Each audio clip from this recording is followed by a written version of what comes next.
Madre mía, ¿cómo se llevan el coche de abuelo? Pobrecito abuelo, se quedó sin coche. No, te lo vas a dejar en un lugar correcto.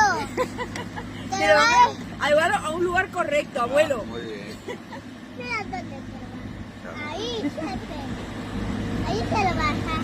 Ahí se lo van a echar. Así. Lo Está plantarás tirando fotos. y lo echarás ahí. Claro, tienen que tirarle fotos para cuando vaya a los seguros. Ellos después lo archivan, guardarán eso. ¿Cómo lo ves? Mira esto como La lo matrícula, deja. seguro. Mira cómo lo deja el camión. Mira esto. Mira esto como se lo deja el Sí, camión. mi amor, sí.